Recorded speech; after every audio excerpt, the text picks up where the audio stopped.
Amigos de Cuatro Vientos, de nueva cuenta con ustedes. Es un placer estar en la segunda emisión en vivo que estamos haciendo desde la ciudad de Ensenada, Baja California, México, en este día, jueves 23 de septiembre del año 2021.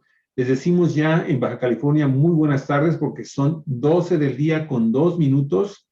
Y pues la verdad es que estamos muy contentos, muy felices de recibir a nuestro queridísimo amigo, primero que nada, nuestro gran amigo David Rodríguez García, quien acá en Ensenada trabaja en Baja California como vocal de la Junta Distrital del Instituto Nacional Electoral, el INE, en el tercer distrito electoral que comprende pues una zona que anteriormente pues abarcaba todo el municipio de Ensenada, hoy también ya forma parte pues el municipio de San Quintín, acá en nuestro queridísimo Baja California. David Rodríguez García, qué gusto saludarte, dichosos los ojos de volver a verte. Gracias, un saludo antes que nada, Olga, me da mucho gusto volver a verte. Es un placer platicar con ustedes, en especial, y Javier, pues aquí estamos. Sobrevivimos al proceso electoral federal, a la popular y lo que viene ya. Amigo, ya tienes callo, amigas, amigos de Cuatro Vientos, sí. David Rodríguez, como titular, pues, como consejero vocal de la Junta Distrital 3. De la Junta Distrital 3. Es un personaje queridísimo en Ensenada por el estilo y su índole amable, que siempre te hará amigable aún con gente peregrina, diría Miguel Hidalgo y Costilla, como en el poema que dedicó ahí a sus carceleros. Pero es porque en verdad David tiene la capacidad para relacionarse con todo el mundo, con mucho ángel, con mucho respeto, y usted sabe lo que son las elecciones, son procesos difíciles, políticos, de bastante confrontación. Y sin embargo, pues para fortuna de nosotros los ensenadenses, tenemos aquí a David Rodríguez, que en materia de los procesos electorales, sobre todo los federales, es el Distrito Federal, electoral federal, pues ayuda mucho a quitarle tensión a las contiendas electorales, a las confrontaciones entre los actores políticos. Y ya tienes bastantes años moviendo abanico, David, entonces pues claro que sobrevives a y a los que vengan. Mira, el callo que tengo yo aquí lo tiene él en materia electoral. ¿Cuántos años llevas en En el Instituto Nacional Electoral tengo ya 18 años. Ya tenemos 18 años que estamos laborando en diferentes áreas, en vocalía de organización electoral, Oaxaca, vocalía del secretario de Michoacán, y aquí ya vamos a cumplir el próximo mes 13 años como vocal ejecutivo, varios procesos electorales y sí, complicados todos, cada uno con una carga distinta, pero pues ahora sí apegándonos a la ley y a los reglamentos emitidos, no nos salimos de ahí. Oye, la del 2021 fue todos los sectores políticos, ¿no? Pues ahí sí, con algunos quedamos bien y con los quedamos mal, pero no es mi culpa, ni lo pretendo. Claro. Ni lo pretendo. Oye, ¿la del 2021 fue la elección más difícil para ti? Sí, cada una han sido muy difíciles, ¿no? 2012, por ejemplo, la primera presidencial que tuve, una elección que se nos andaba perdido por ahí un paquete electoral, no recordarán ahí. Llegó tarde el señor con el paquete electoral, con todo lo que eso implicaba, ¿no?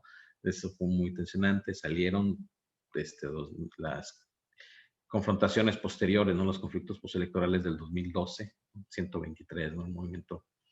Aquel movimiento, el 2018, un cambio con una participación más activa de la ciudadanía, también complicada. Y 2021, pues le metemos la pandemia, ¿no?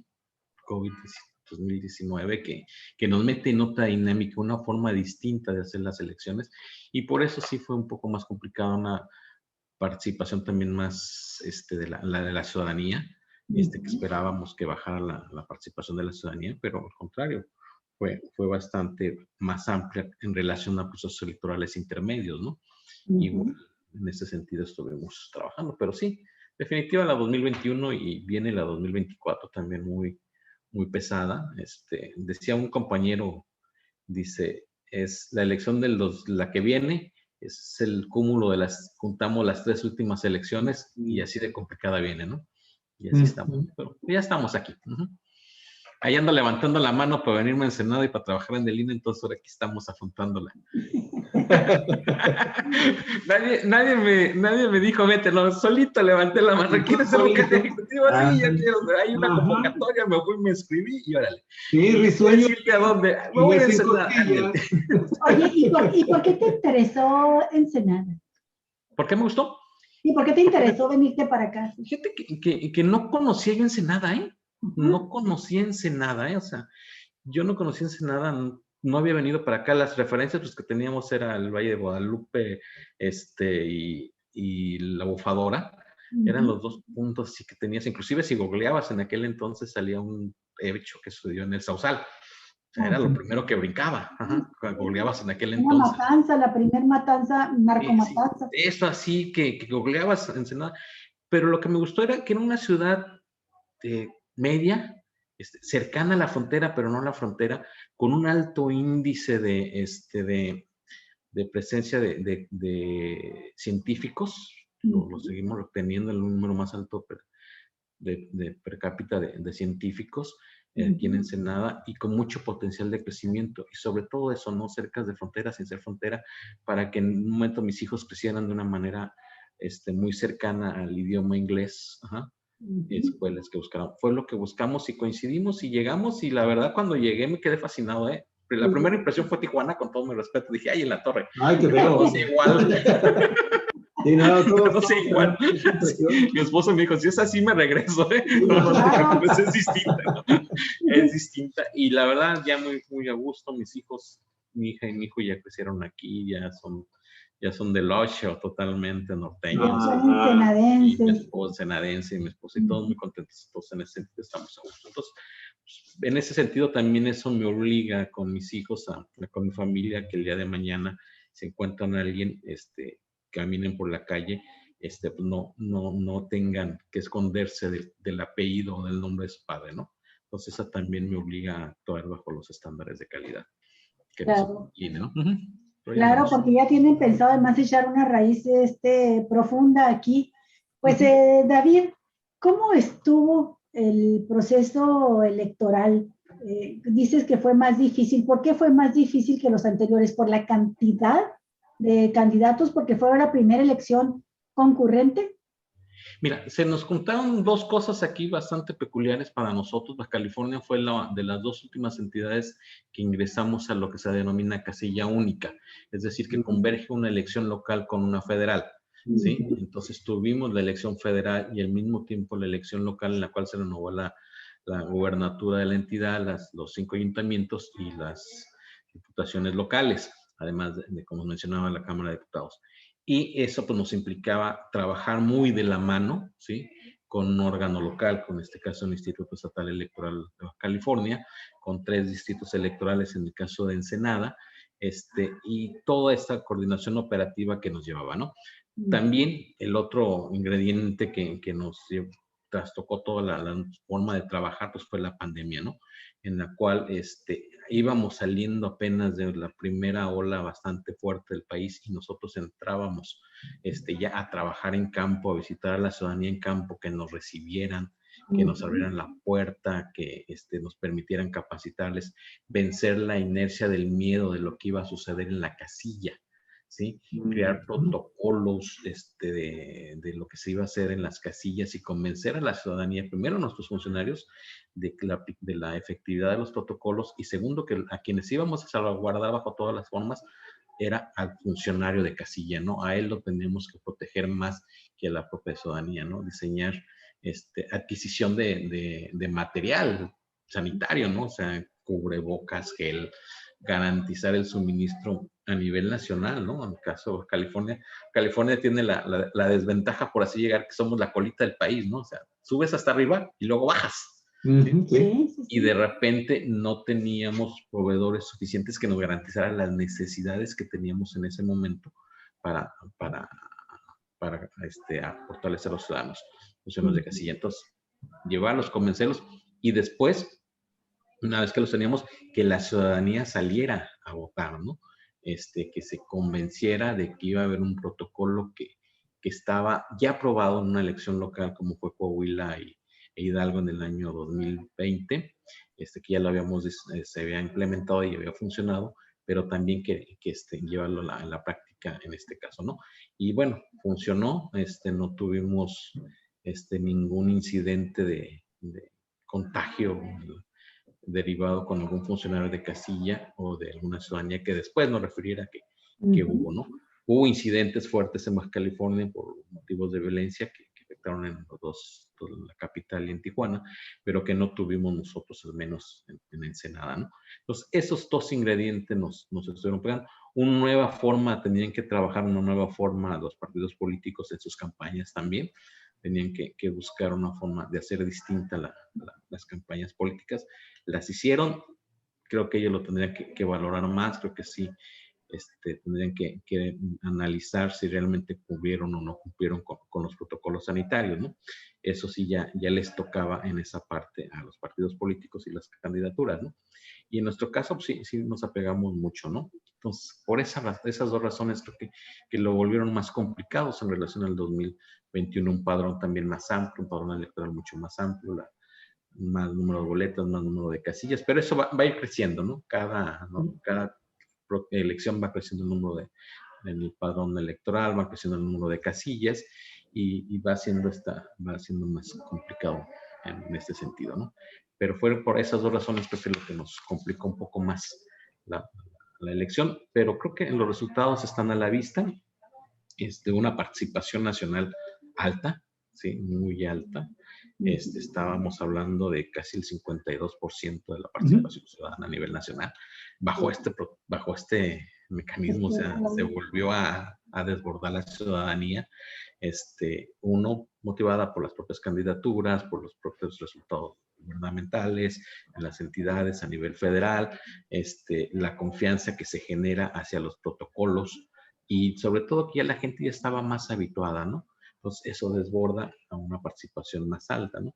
Y creo que nos funcionó también por la experiencia que ya teníamos como ciudadanía, ¿no? Hubiéramos intentado poner esto en junio del 2020, creo que ahí hubiera sido más baja la participación. En 2021 ya estábamos más acostumbrados a ir al súper, a ir a las tiendas de convivencia, restaurantes, ya estábamos habituados a hacer filas. Estábamos muchos vacunados. Sí. Sí, y sobre todo ya estamos acostumbrados a hacer filas, ya el uso obligatorio del cubrebocas ya forma parte de tu vida, sales y te lo colocas a donde vas, el uso del antibacterial, llegas, te tomas la temperatura, te pones gel, ya estamos más habituados, entonces nos facilitó que esas mismas medidas las llevamos a cabo, entonces facilitó la afluencia de la ciudadanía, 52.6% a nivel nacional, el caso de California el 38.4%. Seguimos siendo de los más bajos. Para el tipo de elección que se tenía, ¿no? Sí, para el tipo de elección, porque había gobernatura. Así es. Había gobernatura. La elección de gobernatura, no por 2 años, ya por 6. Entonces creo que Oye, ¿y tu distrito cómo se comportó? 39%, 39.3%, somos de los más altos por arriba de la media estatal. Así ha sido además, ¿no? Así ha sido, siempre la participación. Lo más bajo es Tijuana. Sí, la más baja es Tijuana, ahí sí, la más baja siempre ha sido Tijuana, que en el resto de la entidad, ¿no? Pero seguimos siendo los más bajos, a pesar de la elección de la gobernatura, ¿no? Sí, qué barbaridad. Esperábamos que fuera más alta. Antes de adentrarnos más en el Distrito 3, me gustaría conocer tu opinión. ¿Qué fue lo que sucedió en Mexicali? ¿Por qué? ¿A qué ustedes como funcionarios electorales y con la experiencia que tienen, a qué atribuyen que haya sucedido esto en Mexicali, esta violencia tan descarnada, con un mensaje tan impactante, ¿no? Como ir a arrojar restos humanos junto a casillas y todo. Algunos lugares quemados. Sí. Gente armada, que se presenta en algunas casillas, que se roban la urna. Y te lo pregunto porque esto no era común, no es común en las elecciones en Baja California. En general, las elecciones en Baja California pueden tener mucha violencia, golpeteo verbal, impugnaciones por la vía de los tribunales, pero no es común que exista violencia física o estas expresiones. Así que, ¿tú a qué se lo atribuyes o qué es lo que comentaron entre ustedes, los que tienen experiencia en los procesos en el INE? Mira, nosotros no, desde el previo a las elecciones no tenemos un referente en materia de seguridad, no tenemos nosotros cómo prever este tipo de situaciones, ¿no? La seguridad pública queda en el espacio de las entidades propias de seguridad pública.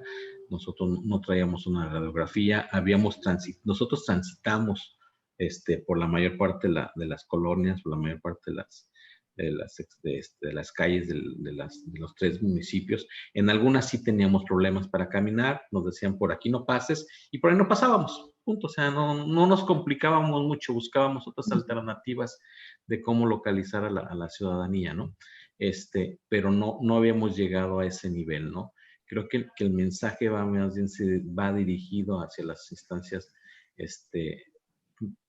gubernamentales a nivel local y federal, porque en ese momento era una caja de resonancia, ¿no? Lo que se buscaba, ¿no?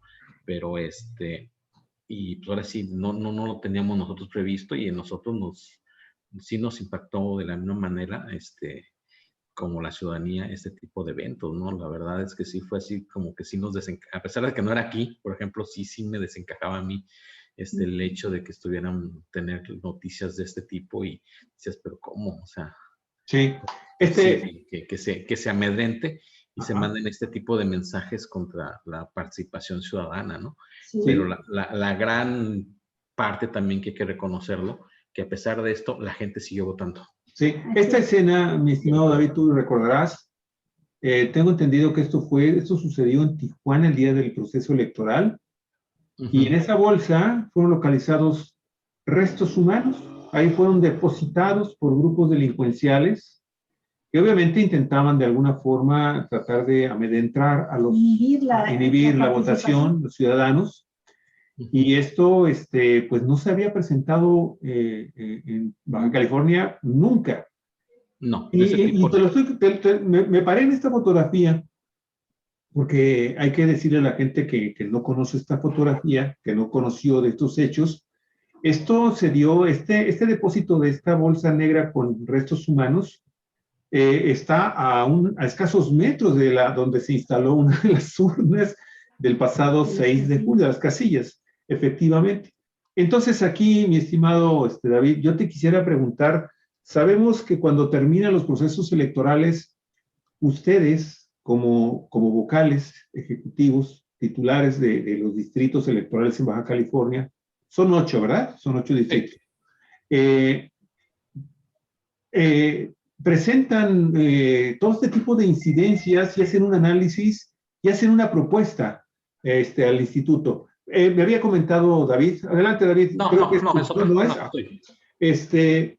Creo que ustedes, una vez que terminan los procesos electorales y que ya totalmente entregan toda la información allá a las autoridades en el Instituto Nacional Electoral en la Ciudad de México, hacen una serie de análisis, de estudios y de propuestas de lo que sucedió y de lo que se puede hacer para evitar que las cosas que se hicieron mal o que resultaron mal no se repitan.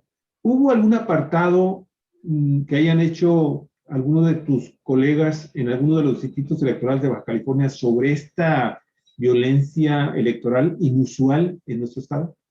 Mira, una vez que concluyen, hacemos la valoración, como bien lo dices, y forma parte de la preparación del próximo proceso electoral.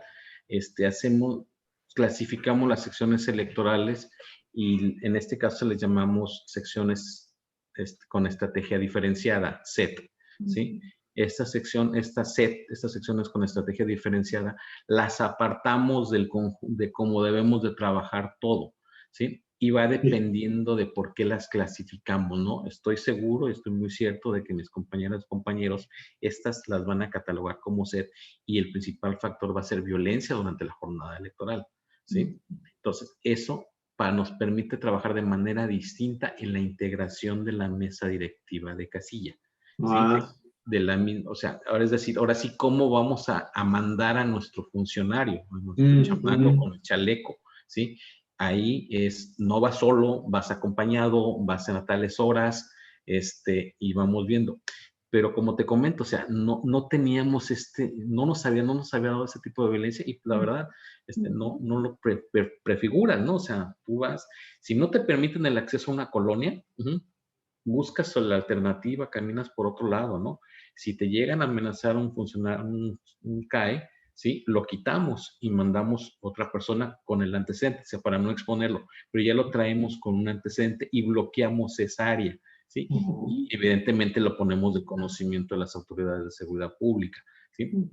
Entonces vamos buscando esas medidas y estoy cierto que se van a clasificar como secciones de estrategia diferenciada con este parámetro de violencia durante la jornada electoral para tener ahora sí que ahí tuvimos un problema de seguridad pública y ver si no, cómo lo podríamos evitar el factor de seguridad de nosotros, inclusive ver la necesidad si cambiamos la casilla, la ubicación de la casilla electoral, pero también estamos ciertos de que son eventos distintos, que no tenemos, ¿no? Por ejemplo, en 2013 creo que hubo un incidente de una quema de urnas en Mexicali, ¿sí? En una casilla electoral, y se cambió la ubicación de la casilla y no volvimos a tener ese incidente, pero fue un tema más focalizado a un problema político de los propios actores políticos en ese momento, pero ahorita creo que ya trasciende, ¿no? Y ahí tendrían, ya también el tema lo trae las propias fiscalías y las propias autoridades de seguridad pública, que lo vamos a volver a poner en la mesa durante las próximas elecciones, ¿no? Pero sí las tenemos como secciones de estrategia diferenciada. Perfecto.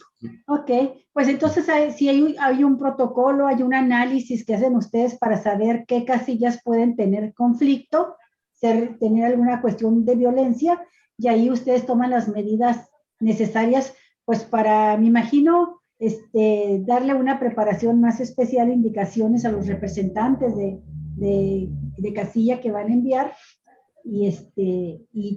pero bueno, cómo resolver, en qué momento decidir cerrar la casilla mejor, cambiarse a otro lado, todo eso lo tienen previsto. Pero lo cierto, David, es que esto fue absolutamente inesperado. Esto de que llegaran a una casilla específica, la 1440, estoy viendo el dato de Mexicali, y arrojaran hacia el lugar donde estaba la casilla una cabeza humana. Ese fue otro caso, ¿no? Y fue triste, aparte pues, de lo espeluznante que resulta esto, fue triste porque pues fue lo que dominó en las primeras horas de información nacional, lo que dominó la noticia, ¿no? Porque parecía que era lo que se buscaba y lo consiguieron de momento, atraer la atención hacia ese fenómeno. Ya tocará en otro momento, David, analizar ¿por qué pasó esto acá en Baja California?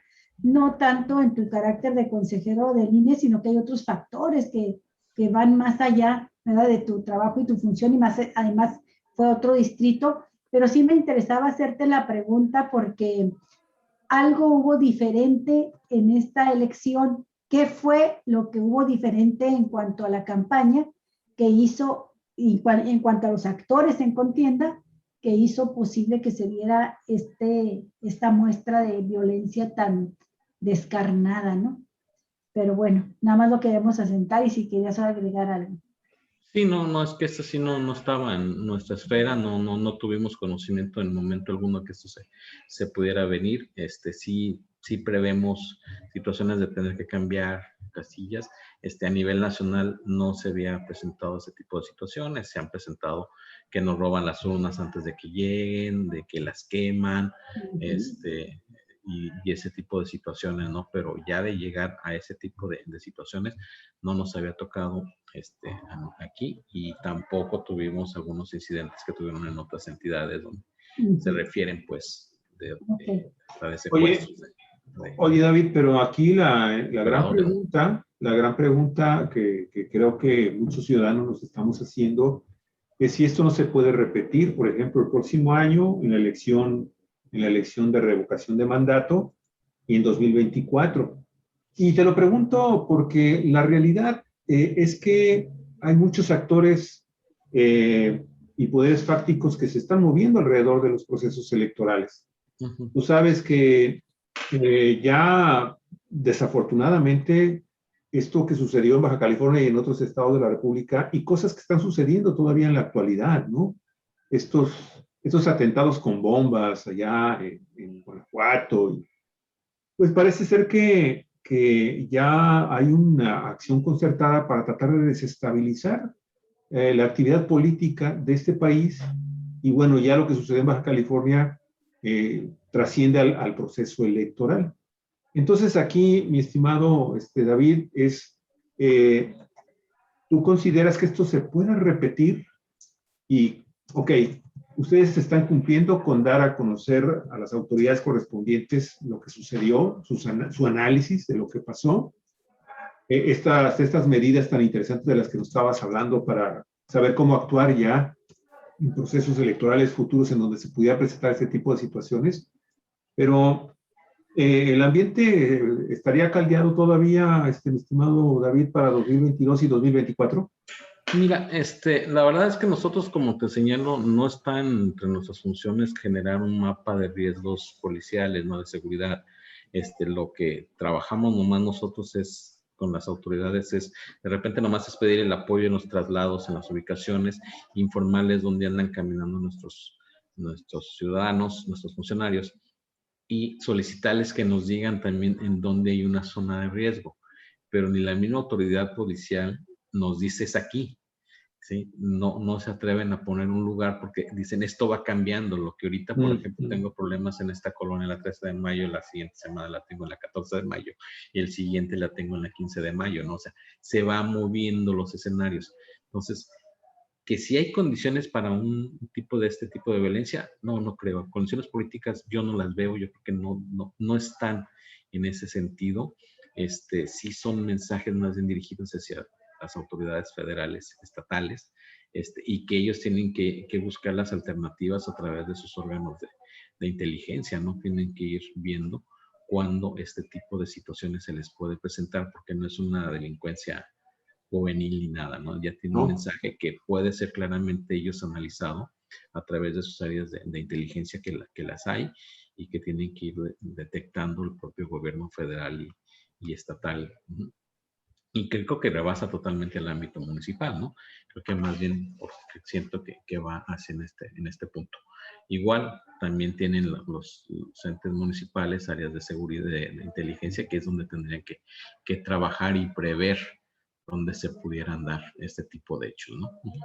Oye, David, pero también permíteme hacerte la pregunta, y si quieres contestarla está bien, y si no, también no hay problema, ¿eh? Pero, ¿no crees tú también que, por ejemplo, en el caso de la violencia que se dio aquí en Baja California en el pasado proceso electoral federal y estatal, porque pareciera ser que también estuvo muy vinculado esta confrontación entre el gobernador Jaime Bonilla y uno de los candidatos, que incluso tú recordarás cómo en el proceso de guerra sucia, pues se acusaban unos a otros de pertenecer a cárteles de las drogas. De ser líderes. De ser líderes de cárteles de las drogas acá en Baja California. Y eso enturbia finalmente también el proceso. El Instituto Nacional Electoral, mi estimado David, ¿no crees tú, que parece ser que en este caso pudiera nada más actuar de manera solitaria, ¿no? Pero ¿no crees tú que el Instituto Nacional Electoral, ya no a nivel tuyo de Distrito 03, sino a nivel nacional, debería de haber convocado al gobernador y a este candidato a que guardaran las composturas, a que en aras de la seguridad, que después se desborda, que no la escalaran efectivamente esta violencia verbal y estos señalamientos que pudieron haber incitado también a estos grupos delincuenciales a actuar el día de las elecciones? Yo creo que aquí nosotros como Instituto Nacional Electoral no teníamos una injerencia como tal en el ámbito de una elección de gobernador. Esa le corresponde a la esfera del Instituto Estatal Electoral de Baja California, ¿sí? Y ahí sí desconozco las medidas que pueden haber tomado. Pero sí, nosotros no tenemos elementos para vincular que la violencia que se generó tuvo como su origen estas confrontaciones verbales que tuvieron, como ustedes lo señalan, el gobernador y alguna candidatura, que tuvieran su origen en este sentido. Nosotros no hay ningún elemento que nos permita decir, ahí se originó, fue la causa o fue provocada por alguno de estos.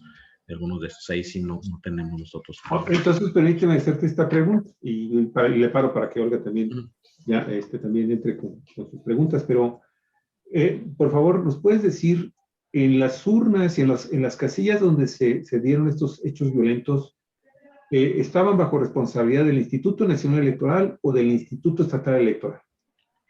Las urnas, las casillas en ese momento están bajo la responsabilidad de la mesa directiva de casilla, la cual fue designada por un consejo distrital del INE, ¿sí? El consejo distrital del INE fue el que designó a los funcionarios, ¿no? Ahora sí, si en ese sentido vemos, están en nuestra esfera la operación y funcionamiento de las mesas directivas de casilla, ¿sí? De la totalidad. Son esferas del INE, ¿sí? Porque operamos las dos elecciones y estamos teniendo material federal y tenemos material electoral y los funcionarios elaboran 4 tipos de actas, 2 federales y 2 estatales, 2 locales, ¿sí? En ese sentido, pero sí estarían bajo la tutela del desarrollo de la jornada electoral bajo la esfera del INE, ¿no? Okay, pero sí, el comportamiento político de las campañas, el federal era nuestro y el de la gobernatura correspondía al OPE, ¿no? Al Instituto Estatal Electoral de Baja California, pero insisto, no tenemos, yo que ni ellos ni nosotros tenemos un vínculo, algo que nos permita decir fue generado por este tipo de confrontaciones, creo que no. Ok. Bueno, David, en cuanto a tu distrito, ¿qué cuentas rendiste? ¿Cómo nos fue a los ensenadenses en esta elección? ¿Tú rendiste cuentas respecto a la elección federal del distrito 03? ¿Qué rasgos destacas en relación con contiendas anteriores? Mira, una participación más alta, definitivamente una participación más alta cuando veníamos de un 30% en una elección intermedia previa a un 39%.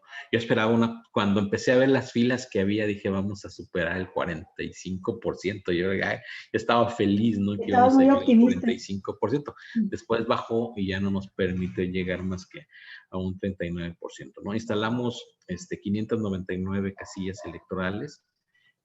Volvimos a tener la ausencia de funcionarios, ¿sí? Como en todos los procesos electorales, en el mismo rango del 6% que nos fallaron el día de la jornada, los pudimos suplir con sus funcionarios de la fila, y es un fenómeno que se nos viene repitiendo a nivel nacional, ¿no? O sea, te juran y te perjuran que sí van a ser funcionarios, nos firman, reciben la capacitación y el día de la jornada no se nos aparece, ¿no? Entonces así nos cortan la llamada y empezamos a batallar, ¿no? Pero logramos la instalación de estas casillas con horarios distintos, unas más temprano que otras, pero al final todas las logramos instalar. Todas recibieron la votación de la selección local y federal. Nos permitió también hacer que se pudieran, al concluir la jornada electoral, distribuir los paquetes electorales a los órganos que nos correspondían, ¿no? Mis paquetes de diputados federales me los trajeron a mí y los paquetes de las elecciones locales se llevaron al distrito 15, 16 y 17 y cada uno trabajamos en los cómputos distritales correspondientes, ¿no?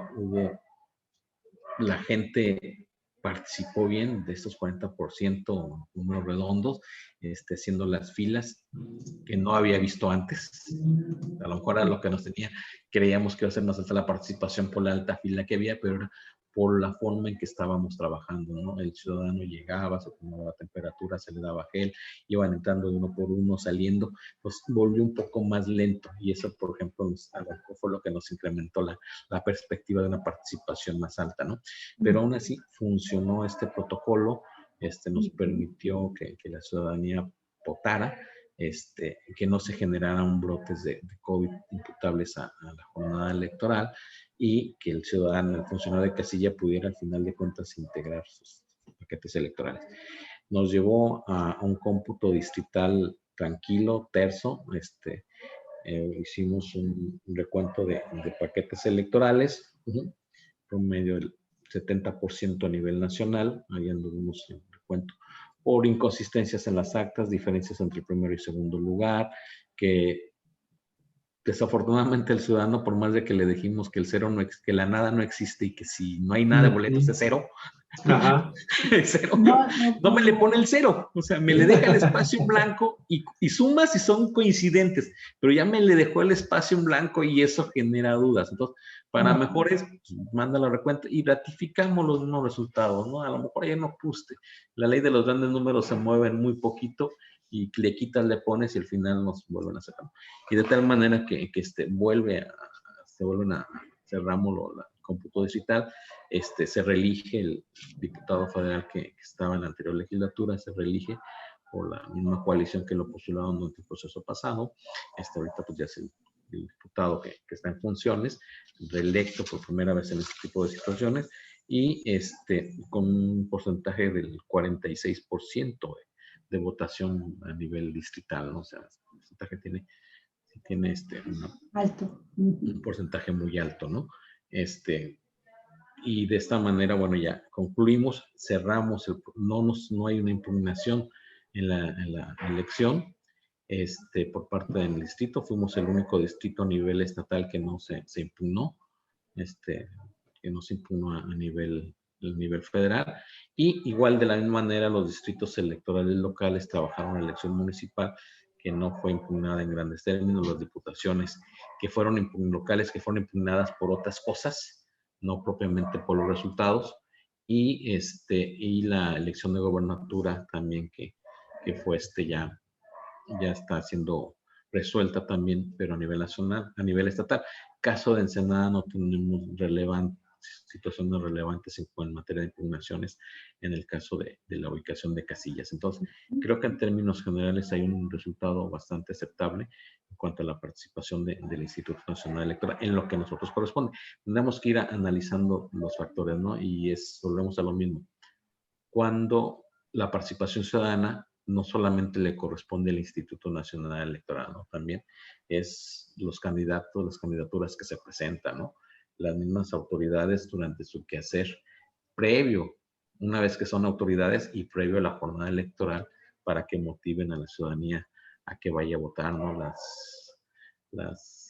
Insisto, las candidaturas, ¿no? Los partidos políticos, yo hago siempre una forma de expresarlo, decirles que nosotros organizamos es como si organizáramos una boda, ¿no? En el cual nosotros nos encargamos, entre otras cosas, de poner mesas, sillas, traer los meseros y tener todo puesto, pero quien trae a los invitados a que lleguen son los novios. Claro. Nosotros tenemos la puerta abierta y preparamos la boda para las 1,500 personas que nos dijeron que iban a llegar, ¿sí? Y abrimos las puertas y hacemos el anuncio de que vengan, pero a final de cuentas quienes ganan más son las propias candidaturas, no son los novios los que vemos la capacidad. Al último terminan los novios bailando solos. Termina bailando solo. Y nosotros decepcionados porque a final de cuentas es un desgaste laboral muy fuerte, tanto para nosotros como para los mismos partidos, ¿no? O sea, también le echan ganas y trabajan. Hay unos que trabajan más, otros menos, pero hay toda una infraestructura partidista detrás que está trabajando, hay una infraestructura electoral, hay mucho dinero invertido, puesto que se mete a los procesos electorales y la verdad dejamos nuestras casas por mucho tiempo de nuestro trabajo, igual los partidos políticos, las gentes que trabajan en los partidos políticos, y cuando ves la participación muy baja de la zona, dices, híjole. Sí. Oye, David, ¿tú tienes la cifra de cuánto le costó al instituto tu distrito en el proceso electoral? ¿Eso no lo manejan ustedes? No lo manejamos nosotros. No lo manejamos, todavía están haciendo los ajustes, son variables porque vienen, pues, yo puedo decir, sí, me suministraron una cantidad para insumos, ¿no? De insumos sanitarios de COVID, ¿sí? Ok. Me suministraron para traslados de paquetes electorales, para pagar arrendamiento de vehículos, pagar gasolina, viáticos, alguna serie de cuestiones que esos datos sí los tendríamos, pero por ejemplo el sueldo de los CAES, pues yo nomás tengo lo que se pagó, pero faltan todos los impuestos que conllevan, ¿no? Todo lo adicional. ¿Y te alcanzó o estuviste ajustado? ¿Mande? ¿Te alcanzó o estuviste ajustado? No, nosotros nos alcanzó, sí nos ajustamos, sí tuvimos, como ese sí estuvo presupuestado, esa parte sí la teníamos presupuestado, lo que solicitamos y programamos nosotros nos lo ministraron, y ahora sí nos ajustamos ya cuando algún proveedor nos decía, oye, lo que te presupuesté hace un año, pues ya no vale lo mismo, ¿no? Pues sí, pero es lo que tengo, ¿le entramos o no le entramos, no? Y le entraban, sí, le entraban, ¿no? Pero sí nos fue suficiente, sí, en este sentido pudimos sacar adelante. Entonces, el monto global de cuánto nos cuesta la elección por distrito no la suministran. No sé. Pero ahí andamos. Muy bien, muy bien. Oye, no sé si quieras agregar algo de lo que hayas tenido, del resumen que presentaste, que se pudiera destacar, mi estimado David, que quieras compartir con las audiencias, la audiencia de Cuatro Vientos, sino para pasar al tema del 2022. No, pues es volver a señalar, destacar y agradecer la participación de 40% de ciudadanos y a los funcionarios de la mesa directiva de Casilla que confiaron en los protocolos sanitarios y que acudieron a votar, ¿no? En ese sentido, agradecer a la ciudadanía que acudieron y que vieron que funcionaron las cosas, ¿no? Tal como las programamos, ajustes en un lado, ajustes en otro. La forma en que los aplicaban los mismos funcionarios, en unos fueron muy a rajatabla, sí. En otros sí permitían algunas holguras, de que pasaran de 2 en 2, en otros el protocolo me dice que uno y pasan de 1 en 1, ¿no? Y es funcionario, o sea, se define, ¿no? Se define. Claro, claro. Sí, entonces, pero sí agradecerle a la ciudadanía que confió en el instituto y los resultados están a la vista y creo que fueron bien reconocidos también por los propios partidos políticos al momento de tenerlos. Bien. Sí, así es. Bueno, David, no te bajes todavía del tren, porque este tren como tobogán y con sub y baja, no sé cómo decirle, no para. Y ahora con estas figuras nuevas, totalmente inéditas que se están aplicando en el país, como fue apenas hace unas semanas la consulta ciudadana, ¿sí? Recién efectuada para ver si se llevaba o no a juicio a los expresidentes. No era así la pregunta era a los actores políticos del pasado y resarcir a las posibles víctimas de los actos, las decisiones que tomaron estos actores políticos. Bueno, se estrenó esta forma de participación ciudadana, la primera consulta. Para algunos fue un fracaso, para otros fue, a pesar de todo, un éxito, porque para ser la primera vez, dicen, y la manera en que se organizó con menos recursos, con pocas casillas, pues fue una participación de un 7%, se requería creo que el 40% para que tuviera carácter vinculatorio. Independientemente de tu opinión que nos des ahorita, de esta consulta, ¿cómo ves tú el ejercicio que viene, el próximo, que es también una consulta popular, pero ahora para la revocación o continuidad en el mandato del presidente de la República? Me gustaría que de inicio tomaras el precedente de la consulta primera que tuvimos y luego ya nos hablaras de qué es lo que están haciendo, qué le corresponde al INE, en qué consiste este nuevo ejercicio de participación directa, participación directa de la ciudadanía, de la democracia, para la revocación del mandato. Mira, creo que estamos hablando de dos tipos de mecanismos de participación ciudadana muy distintos, muy diferentes y que son trabajados de manera distinta, ¿no? El caso de la consulta popular, lo trabajamos bajo otro esquema donde se rompieron paradigmas electorales, ¿sí? por cuestiones de índole presupuestal, no se podían instalar el mismo número de casillas electorales. Inclusive lo que solicitamos de ampliación como instituto al Congreso de la Unión no consideraba la instalación del mismo número de casillas. Estábamos hablando de 150,000 casillas que instalamos para el proceso federal. Para la consulta solicitamos para alrededor de 110,000 y terminamos poniendo 57,000 a nivel nacional, ¿sí? O sea, centros de votación. Rompimos un paradigma, ¿sí? De pasar de secciones electorales a un número más amplio de espacio geográfico para que la gente pueda votar, no algo como lo que llamamos nosotros centros de votación. Centros de votación. De 225 secciones electorales a 89 unidades territoriales, no concentramos secciones electorales. De 599 casillas que instalamos a 213 mesas receptoras, ¿sí? Con una baja también sustancial de los funcionarios, ¿no? Teníamos 6 funcionarios en el proceso electoral, ahora bajamos a 3, ¿sí? Porque era más sencillo también trabajarlo, ¿no? Implementamos el mismo protocolo sanitario que nos había funcionado y lo tuvimos, ¿no? Sí. Y también, hay algo que cuando lo veo y me da gusto, porque creo que la gente de una manera muy clara reconoce el trabajo que hicimos, que reconoce que el trabajo que hacemos en el Instituto Electoral. ¿Sí? Nacional Electoral, sí. ¿En qué sentido? En que la gente sabe dónde ir a votar. O sea, en un proceso federal, nadie se quejó de la ubicación, todos sabían a dónde ir a votar. ¿Sí?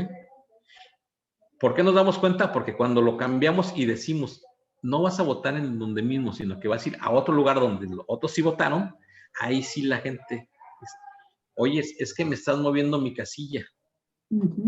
Yo siempre voto aquí. Ah, entonces sí sabes dónde votas. Así es. Sí sabes dónde votas. Es señal de que al menos para un proceso electoral federal creo que estamos haciendo bien las cosas, pero sí modificamos y rompimos un paradigma, ¿no? También nos costó a nosotros ubicar dónde vamos a poner estas 213 mesas receptoras, ubicar cuál era la más céntrica, la que nos garantizara el mayor número de ciudadanos, y sabíamos del riesgo y reconocíamos el riesgo de que la gente, si de repente teniendo en un lado de tu casa no vas a votar, por ir a votar a otro lugar un poco más alejado también. Pero también ahí tuvimos, ¿no? Tropezamos con algunas cuestiones que tenemos marcadas en la ley, ¿sí? Que esa no podemos salirnos, y que es aspectos de difusión a partir de la convocatoria, ¿no? Sí. La convocatoria nos marcaron 15 días antes de la consulta, y a partir de ahí podríamos hacer difusión, ¿sí? No antes, ¿sí? Tenía su decir que si podíamos ir hacia hacerlo anteriormente, sí, a lo mejor sí podríamos haberlo hecho. Teníamos los tiempos de Estado, teníamos las redes sociales, ya todo instaurado, pero si lo hacíamos podríamos ser impugnados, ¿sí? Por cualquier persona, ¿no? Porque estábamos violentando lo que nos marca la ley. La ley nos dice, a partir de la convocatoria puedes hacer la difusión de la consulta popular, y fueron 15 días antes. ¿Por qué 15 días antes? Por los efectos que le pusieron ahí un candadito también, que durante la difusión durante la vigencia de la convocatoria no podía haber difusión de propaganda gubernamental. ¿Sí? Originalmente recordemos que la convocatoria en un principio estaba para difundirse desde enero, ¿sí? Así es. Emitirse la convocatoria, pero si se emitía en enero no iba a haber difusión de la propaganda gubernamental y ya no podían cambiar esa parte, ¿sí? Entonces lo que hicieron fue, dejamos propaganda gubernamental antes de las campañas electorales, y dejamos un periodo posterior a las campañas para que de nueva cuenta pueda haber difusión de propaganda gubernamental, y ya acotamos ese tiempo. Entonces esas cosas creo que también sí nos jugaron en contra, ¿sí? Porque sí no nos permitió a nosotros tener más tiempo para difundir a la ciudadanía donde íbamos a estar ubicados. Y trabajamos bajo los mismos esquemas, ¿no? Tenemos un sistema en internet de ubicar tu casilla, ahora teníamos ubica tu mesa receptora, tuvimos tiempo aire para difundirla, sí, los tiempos que nos dieron que teníamos como Estado, como INE, los teníamos. Durante los procesos electorales nos dan 48 minutos en radio y televisión. Fuera de ese tiempo nos dan el 12%, estamos hablando como de 6 minutos, 6, 7 minutos en radio y televisión, ¿sí? Simple y sencillamente nos dejaron con nuestro tiempo. O sea, no podíamos acceder a más tiempo, únicamente al tiempo que teníamos como INE. No nos regresó, no nos dieron el tiempo de 48 minutos. Por eso baja sustancialmente, ¿no? Pero dicen, es que cuando en la campaña había muchos promocionales de partidos políticos y ahora hay pocos. Bueno, es que era el tiempo que teníamos, el tiempo que por ley nos corresponde en ese momento y que no nos dieron. No, oye, David, cuando dices nos dejaron, ¿te refieres al Poder Legislativo, a los diputados, es decir, a los propios partidos políticos? A partidos políticos en el mismo Estado mexicano que no nos cedió su tiempo. No nos cedió su tiempo, ellos sí conservaron su tiempo, no nos lo cedieron. Entonces ahí, por eso nos disminuye a nosotros la difusión en medios. Se vieron muy limitados, de hecho no se vio prácticamente la difusión de la... Por esa razón, o sea, en radio y televisión teníamos muy pocos promocionales, los absorbimos todos, se los quitamos a las autoridades, otras autoridades, al tribunal, a los tribunales locales, al OPLE, se lo quitamos y a partidos políticos se los quitamos, se dedicamos durante estos 15 días a una estrategia de medios en la cual fuimos difundiendo todos. Sobre todo, en dónde íbamos a ubicar las mesas receptoras, considerando que no iba a ser en el mismo lugar, ¿sí? Y en ese sentido, hubo también campañas encontradas, ¿sí?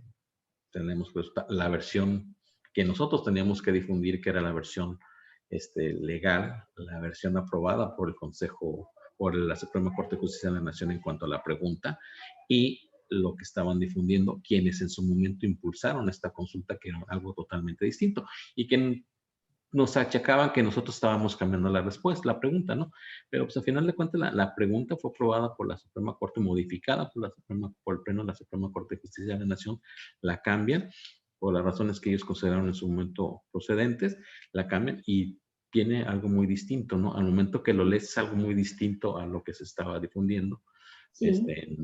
Tienes que echarle mucha voluntad y muchas ganas para entender o para querer entender la pregunta original, que era la que convocaba a los ciudadanos, ¿verdad? Por la que levantaron firmas los ciudadanos, ¿no? Para solicitar la consulta. Ahora, aquí la pregunta, entonces, lógica, complementando la pregunta que te decía Olga, es, ¿se está tomando, me imagino, en consideración toda esta experiencia para el 2022 con el tema de la revocación? Mira, para el esquema, ahora, esto fue en cuanto a la consulta. Estos mismos términos los vamos a ver en una consulta popular que está autorizando Jalisco para un pacto federal, para el pacto fiscal, para el mes de diciembre, el mismo esquema, ¿no? Sí. Unidades territoriales, menos mesas receptoras, porque así es como estamos. Inclusive este tipo fue el que se hizo en San Quintín, cuando la municipalización de San Quintín en el 2013, creo también, 2014, cuando fue la sí.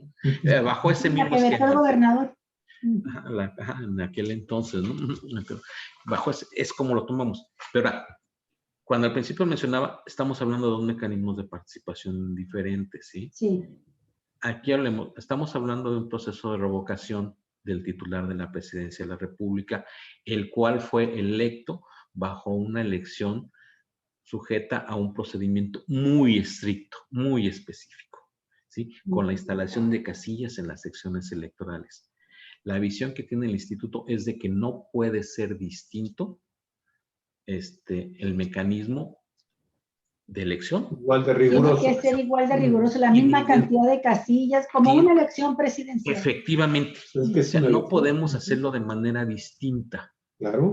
No, porque entonces sí estamos generando una desventaja. Un desequilibrio. Al titular de la presidencia de la República, claro, que estuviera sujeto a este régimen de revocación. O sea, ¿eso qué implica? Si dimos un mecanismo para su elección, tenemos que dar el mismo mecanismo, unos elementos de unos mecanismos para una eventual revocación, ponerlo en estándares iguales. Entonces, en ese sentido, la propuesta que está haciendo el instituto es de que vamos a una elección Sí, casi un tipo de elección constitucional, vamos bajo el mismo esquema, vamos a instalar las casillas que sean necesarias, ¿sí? En los lugares donde, en las secciones electorales correspondientes, bajo ese mecanismo. Sí, ya la boleta va a ser distinta, sí, no, dependiendo de la pregunta. Ya, bueno, ya está aprobada la pregunta, pero sí tendríamos que ir en ese sentido. Entonces, nuestros costos, por lo tanto, también se elevan. ¿Qué hizo el Instituto Nacional Electoral? El Instituto Nacional Electoral, cuando pidió la ampliación de recursos para la consulta popular, ¿sí? La Suprema Corte le dijo, a ver, ¿previste lineamientos para la celebración de la consulta popular antes de someterte ante el proyecto? No. Entonces, ¿cómo vienes a pedir ahorita algo que tú sabías que se podía dar? Claro, eso estuvo muy bien también. ¿Qué cosa? Sí, entonces así nos quedamos todo el mundo. ¿Ahora qué hizo? Para evitar esa situación, generó los lineamientos correspondientes a la revocación de mandato. Y con base en eso ya hizo la solicitud de presupuesto contemplando el ejercicio de revocación de mandato. Y en ese sentido ya es donde estamos trabajando. Y ya viene la parte organizativa. Es un proceso muy corto. Ya estaríamos iniciando casi en proceso de ubicación de casillas en el mes de octubre. Integración de consejos locales y distritales en el mes de noviembre y diciembre.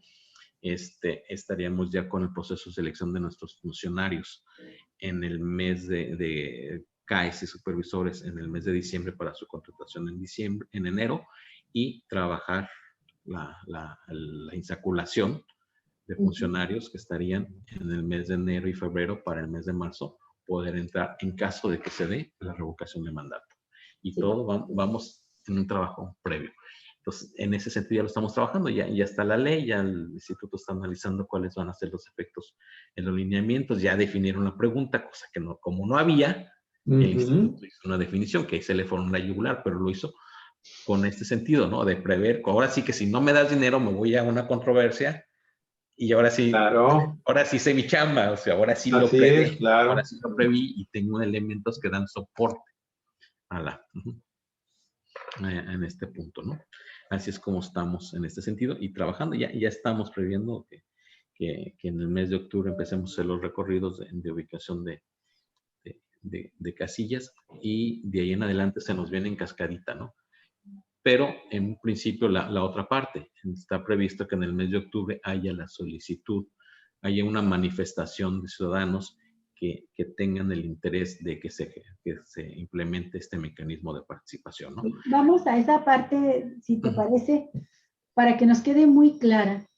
La revocación de mandato implicó toda una reforma constitucional.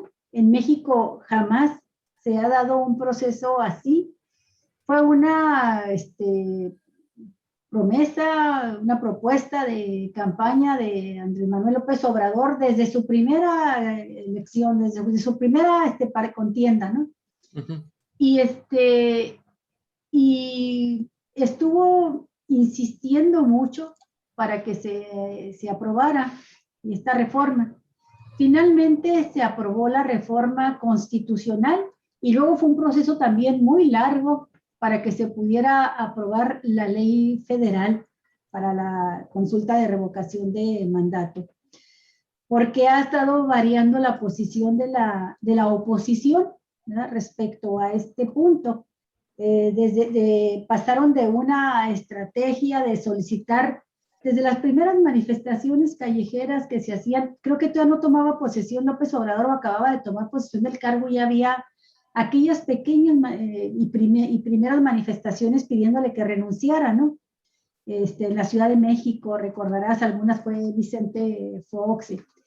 Luego después la oposición dijo, bueno, pues vamos a unirnos en un solo bloque electoral, así participaron 2021, y se esperaba que este bloque electoral, PRI, PAN, PRD, se mantendría unido en una estrategia común no solo para las elecciones del 2021, sino también para el 2022 buscar que López Obrador dejara la presidencia, ¿no? Llevara a la revocación del mandato una opinión mayoritaria a los ciudadanos para que saliera López Obrador de la presidencia.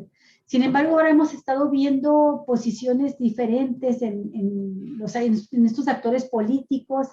Hay quienes dicen que no van a participar, aunque sea este bloque el que haya convocado inicialmente, que es hacer el juego.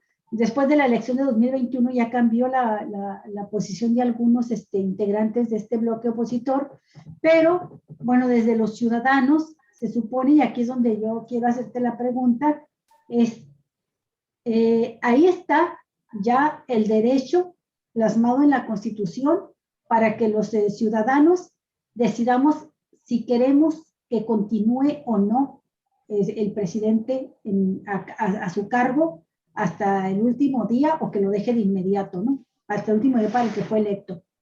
Pero debe ser, aquí sí es igual que cualquier consulta popular, David, debe ser a solicitud de por lo menos el 3% de los ciudadanos, y este 3% de los ciudadanos que solicitan la consulta para la revocación o continuidad del mandato, supone, debieran ser aquellos ciudadanos que pues quieren la revocación, quieren que salga. O sea, ¿cómo es que se instrumenta esto? ¿Quiénes van? La vez pasada quedó muy claro, ¿no? Fueron ciudadanos y una participación también, no sé qué tan fuerte, pero la consulta de Morena, la consulta anterior, por el juicio a los expresidentes. Pero ahora, ¿quién tendría que promover esta solicitud ciudadana de 3%, por lo menos el 3% del estado nominal, para que proceda convocar a la consulta para la revocación? Así se establece, así está. Sí, tiene que ser a solicitud de la ciudadanía, las porciones a solicitud de la ciudadanía, el 3%.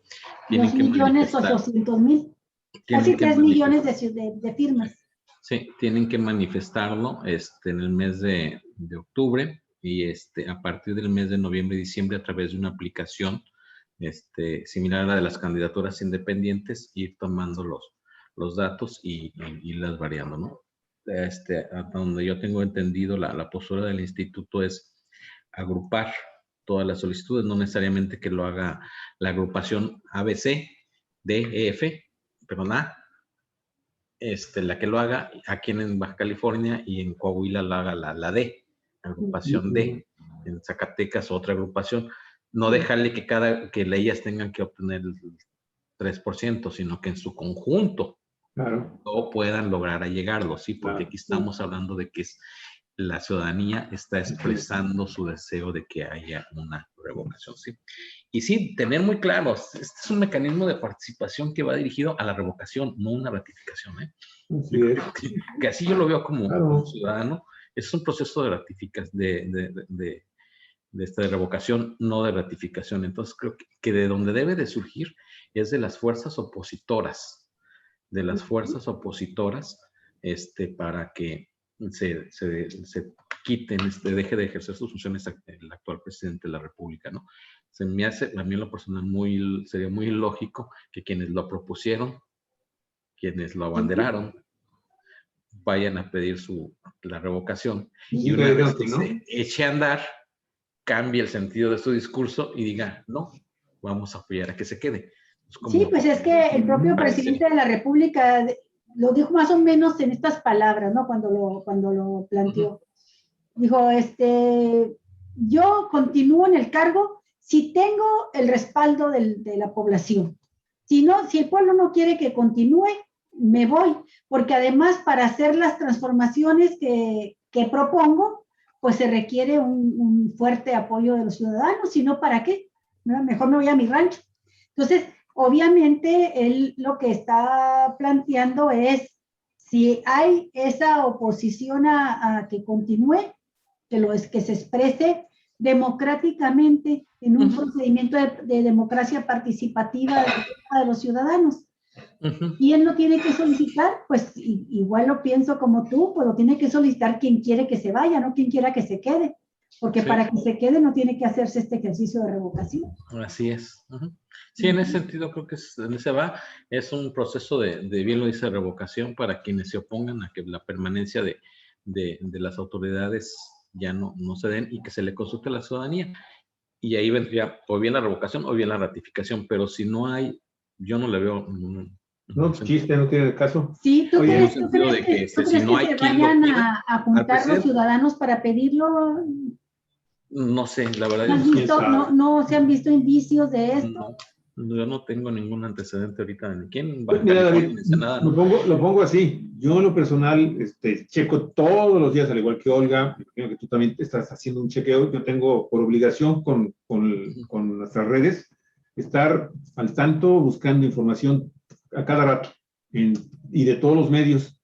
Y no he visto un solo partido promoviendo incluso entre sus miembros, ¿sí?, la petición de la revocación. Por otro lado, ya me publica la posición de Claudio X González y todas sus demás organizaciones que tú sabes forman parte de un bloque opositor importante en México, y ya dijeron, nosotros no nos vamos a meter en esto. Y no he escuchado entre todas, ya tú sabes que en redes sociales hay una cantidad de personas que se mueven echando pestes en contra del presidente de la República, y van a seguir así. No habían dicho, a ver, vamos a solicitar, ya es el momento, vamos a pedirle ninguno. Entonces, ¿no crees que puede haber entonces algún grupo afín a López Obrador que diga, ¿sabes qué? Ahora nosotros somos los que, vamos a decir que nosotros somos los que queremos, y como está abierto que los ciudadanos se manifiesten? Bueno, el Frena, sí, por lo menos en algunos lugares, este Frente Nacional Anti-AMLO, que realizó unos plantones ahí en el Zócalo, aquella famosa imagen de las casitas de campaña voladoras. Bueno, pues ellos sí, en Torreón, Coahuila, estoy viendo una nota del pasado 19 de agosto, ¿verdad? Estaban levantando firmas en la laguna, iniciando ahí un proceso de levantamiento de firmas para solicitar al INE el plebiscito de revocación para 2022. Pero paralelamente a esto hemos escuchado a líderes de la oposición, entre ellos esta misma semana a la diputada Margarita Zavala, diciendo que ellos no van a solicitar la revocación del mandato porque eso es una trampa de la democracia, de que la revocación del mandato es en beneficio del poder y no de la democracia, no en beneficio de los ciudadanos. Entonces, es extraño, ¿no? Porque la figura en sí, pues, es inédita y se aplica en algunos países muy democráticos. Pero ahora mismo, por ejemplo, recordaba a Javier que en el estado de California es una cosa extraordinaria. En el estado de California se está sometiendo una consulta ciudadana para revocar al gobernador. La segunda vez. La segunda ocasión, efectivamente. Bueno, que yo me acuerdo, que la segunda. Y en una ya prosperó. Sí, en el 2003. Cuando quedó el actor aquel, ¿cómo se pronuncia? Schwarzenegger, fue un proceso de revocación. Fue en un proceso de revocación.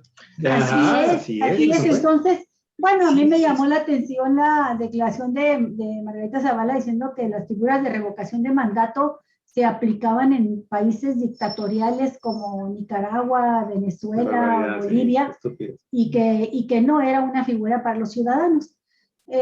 Creo que si la correlación de fuerzas, si sintieran que tuviese una correlación de fuerzas favorable, la estarían impulsando. Pero independientemente de mi apreciación personal, mi inquietud ahorita es si va a haber los casi 3 millones de firmas de solicitantes, si no se presentan esos 3 millones de firmas de solicitantes, porque los partidos opositores no la están impulsando.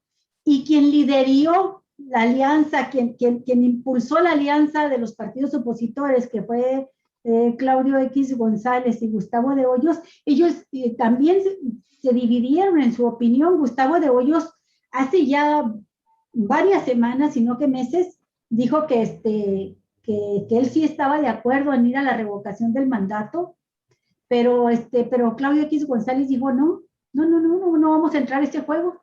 Entonces, pues me queda esa duda, David, ¿qué va a pasar?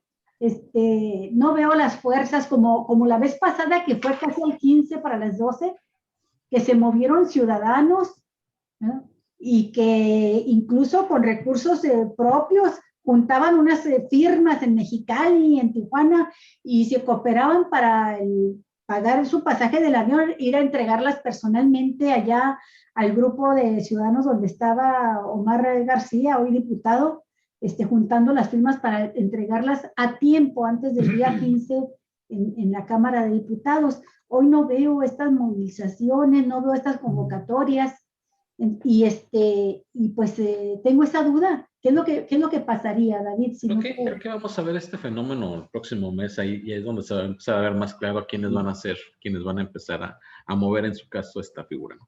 Yo soy partidario de todos los mecanismos de participación democrática, entre ellos la revocación de mandato, que es una muy buena figura, pero como tal, como revocación de mandato, ¿no? Si a mí si me preguntas ahorita en lo personal, no veo condiciones para hacer una revocación de mandato del titular del Poder Ejecutivo, ¿no? O sea, yo no le veo ninguna razón. Si el presidente él fue electo para 6 encuestas, años. Él fue electo para 6 años, tiene la fuerza política el respaldo popular que se le dio por 6 años. No hay una crisis de gobernabilidad en el país está trabajando, está caminando, con quienes están de acuerdo, quienes no, pues así es, somos un crisol de opiniones, de formas de ver el país, ¿no? Pero está caminando, está funcionando, va rompiendo los grupos de poder que existían antes. Es un proceso no sencillo, ¿sí? Fueron muchos años de un tipo de régimen a un cambio, ¿no? A que está cambiando, entonces está rompiendo, va avanzando. Yo no le veo, yo en lo personal, tampoco veo, como tú bien lo señalas, algunos grupos que estuvieran diciendo vamos a buscar la revocación de mandato, como a lo mejor al principio lo hicieron. Ahorita no ven que haya condiciones, simplemente no la mueven, ¿sí? Y tendríamos que diferenciarlo a que no se convierta este proceso de revocación en un proceso de ratificación, que si lo hacen, bueno, pues también no podemos, no sé, hay un grupo de ciudadanos que llega y nos dice al instituto, quiero promover la revocación de mandato, y empiezan a juntarse firmas de ciudadanos que después van a votar para que se quede, pues ahí sí no podríamos ser nosotros mucho, ¿no? ¿Qué es lo que puede suceder? La figura está dada, ahí lo señalas bien, revocación de mandatos, el pueblo pone y el pueblo quita. Que ahorita estén las condiciones o hay alguna razón de fondo para que el pueblo quite, yo no lo veo. Que tiene un respaldo popular el presidente de la República, lo tiene, lo sigue teniendo, y es el presidente de la República por los próximos 3 años, de aquí a octubre del 2024, es el presidente de la República y lo va a hacer de todos los mexicanos, ¿no? En ese sentido, y así está reconocido. Pues este punto es fundamental que estás planteando, porque en efecto, yo sí lo veo también así, como decir, bueno, por parte de Morena y del presidente ya se conquistó un derecho para todos los ciudadanos, el derecho a quitar al mandatario al que ya no quieran aguantar en el poder, ¿no? Yo recuerdo, por ejemplo, los últimos años del presidente, sobre todo el penúltimo y último año del presidente Peña Nieto, había manifestaciones multitudinarias con motivo del gasolinazo, con motivo de protestas contra la violencia, contra lo que sea, pero en esas manifestaciones se escuchaba un grito unánime que incluso se escuchó en el último grito, valga la redundancia, de independencia, desde el balcón presidencial, el 16 de septiembre, Peña Nieto podía escuchar los gritos de la gente concentrada en el Zócalo, gritando la consigna fuera Peña, fuera Peña, fuera Peña. Si en aquel momento hubiese existido la revocación del mandato, muy posiblemente nos habríamos ahorrado los últimos años de ese gobierno que para muchos, incluida yo, resultó quizá el más corrupto de la historia del país. Pero hoy lo que tenemos, y en eso coinciden todos, es un alta aprobación del presidente López Obrador, una aceptación alta en las encuestas que todas que se realizan, y a pesar de la pandemia y de la crisis y una serie de factores que quizá la oposición calculó que podían abatir la popularidad de López Obrador y facilitar que dejara el gobierno por una consulta en 2022, pues el hombre se mantiene fuerte, con respaldo popular, con respaldo ciudadano. Entonces, si sucede que los propios morenistas, obradoristas, recaban firmas y se convierte esto en una ratificación, que es como volver a decirle al presidente, aquí está expresada de nueva cuenta toda la simpatía, el respaldo, el apoyo. ¿Tú cómo verías este proceso? Pues yo me vería sumamente ocupado. No, pero aparte, David, oye, ¿en qué cabeza cabe que este país se puede dar el lujo? Me guste o no, lo tenemos que hacer. No, yo insisto, o sea, es un proceso, la figura de revocación de mandato, no la convirtamos en un proceso de ratificación. Así es, no puede ser así, David. Ese es el punto. Claro, porque el gran logro que sí habría que reconocerle a todos, inclusive salió aprobado casi por unanimidad, ¿no? Al final, esta ley es igual el momento de su aprobación a nivel constitucional, es de que exista la figura para cuando se llegue a necesitar. Sí, de gran avanzada, una herramienta poderosa. No que nos pase que queremos usar algo que no tenemos, ¿sí? Claro. Ahí está ya las figuras de consulta popular, de plebiscito. Todos estos mecanismos ya están en la ley. Cuando se requieran, usémoslos. Ajá, y sea de uso para la derecha o para la izquierda, David. O sea, esto está abierto ahorita a una democracia Morena que comienza a consolidarse. Ajá. Ahorita es Morena quien está en el poder. La siguiente administración puede ser partido CCCC y SAS, o sea. Y vámonos, es que evidentemente el pueblo pone y el pueblo quita. Claro, pero evidentemente, David, esto demuestra también esta inacción ya, esta paralización de los bloques opositores, incluido la Iglesia, que es un factor fáctico muy importante, que está jugando un papel también para desestabilizar al gobierno de Andrés Manuel López Obrador desde la ultraderecha y la derecha también institucionalizada, pero están buscando de alguna forma también, no les llegó el tiempo, no han fracasado en sus políticas de guerras sucias y en todo lo que han estado intentando por desacreditar y desestabilizar a esta administración. Y eso lo acabamos de ver después del tema de esta reunión que estuvo el pasado fin de semana aquí en México del CELAC, de esta comunidad latinoamericana y del Caribe, en donde después de esa reunión, de esta cumbre, llega Publímetro y dice, a ver, ¿en quién tienen confianza? Y resulta que el presidente de la República alcanza el 72% de aceptación. O sea, y eso, te digo, en los momentos en que se han gastado ellos mucho dinero y muchos esfuerzos mediáticos para tratar de minar esa confianza de los ciudadanos. Entonces, sí, definitivamente, como comentaba hace rato, no hay un solo partido que se quiera ya echar ese trompo a la uña. No hay nadie en el sector fuerte, de los fuertes que están actuando. No este grupito del Frena. Estos, la verdad, fueron así circunstanciales. Pero forman parte de la ultraderecha. Y el Yunque y toda esta gente que está trabajando en desestabilizar y que han fracasado hasta el momento. Entonces, a mí se me hace, y con esto concluyo, que sería desafortunado, mi estimado David, que en este momento en que estamos viendo Andrés Manuel López Obrador con estos niveles de aceptación todavía inusuales y obviamente jamás pensados en la mente de los opositores de Andrés Manuel López Obrador, que es del 72%, a la mitad todavía, a poquito más avanzado, o casi a la mitad de su camino presidencial, ¿sí? Hacer una elección de revocación de mandato que le va a costar al público, al erario, ¿cuánto, David? ¿Cuánto es lo que se estaba pidiendo? 5 mil millones. 5 mil.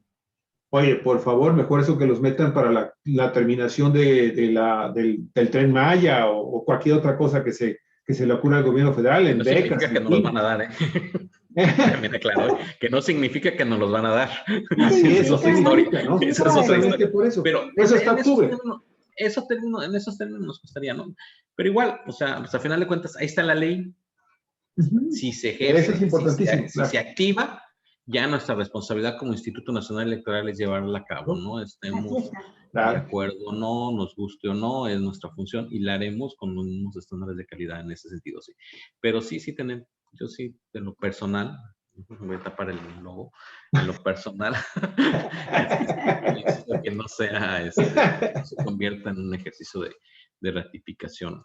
Porque bueno, todavía si estuviera más o menos dividida la opinión, ¿verdad? Pues habría razón. Ya no digo que estuviera hundido, como estaba hundido Peña Nieto, que terminó con menos del 2% de aceptación, ¿no? Menos de no teníamos esta figura, y no tenemos esta figura. No se tenía esa figura, pero... Ahorita la tenemos. No menos de 2, menos de 2 por cada 10. Pero míralo, ahí está, hijo, así de la Pero, no, sí, pero ahorita es muy alta la aceptación que tiene López Obrador y no hay fuerza que esté impulsando de la oposición la revocación, al contrario, se deslindan. Por ejemplo, tardaron mucho para aprobar la ley reglamentaria y cuando finalmente lo hacen el mes pasado, pues PRI, Movimiento Ciudadano y PT, incluso el PT votaron en contra de esta ley reglamentaria, ¿no? Entonces, el PAN, no sé cuál fue su posición, si abstenerse, pero los panistas han estado también hablando en contra, la mayoría de ellos, de este ejercicio.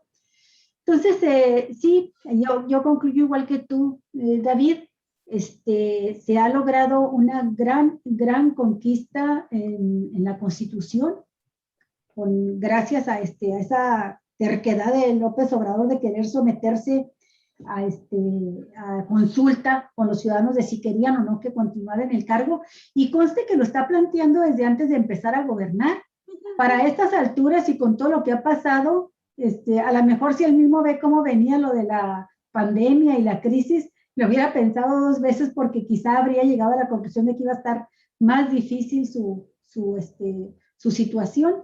Sin embargo, pues la fuerza se mantiene y hasta por momentos como ahora crece, ¿no? Entonces, esperemos, si te parece, para una siguiente entrevista, esperemos a ver qué resulta.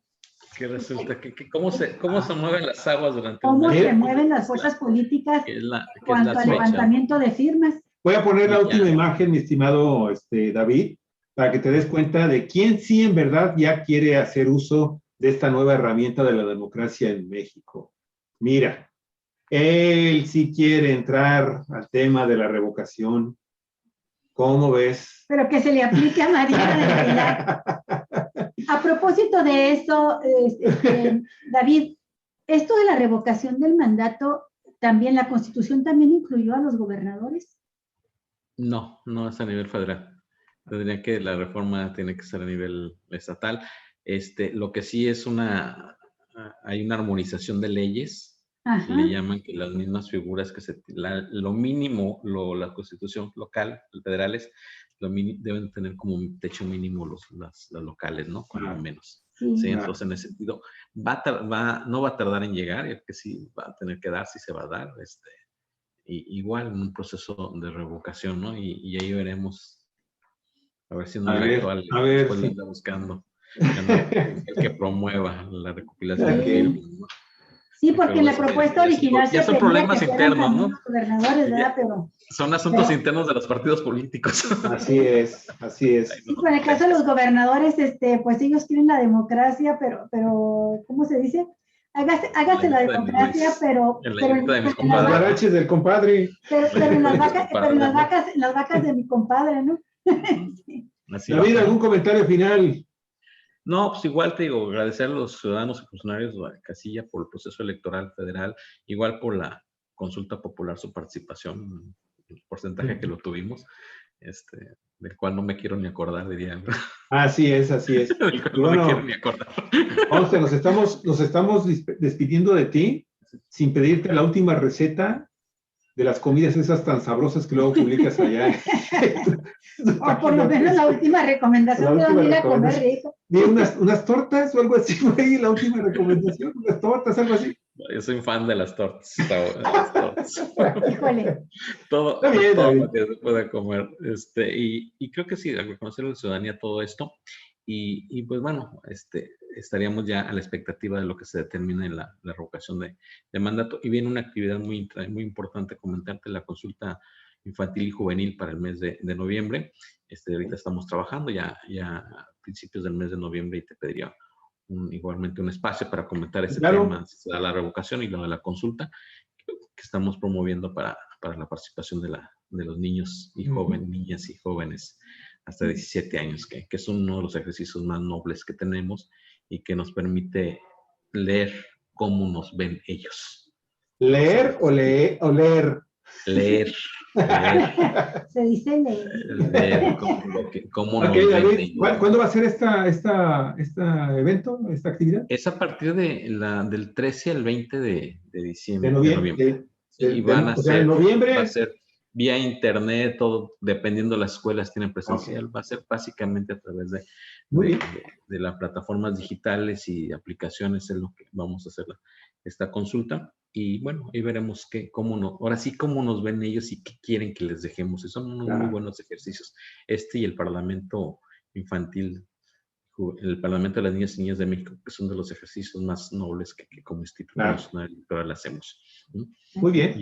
Entonces, David, no seas malo, por favor, recuérdanos en los primeros días de noviembre, por favor, si fueras tan amable. Y sirve que también, pues ya para esas fechas de los primeros días de noviembre, sabemos qué onda con el primer periodo de octubre por la solicitud de la revocación, ¿no? Sí, ya estaremos. Sale.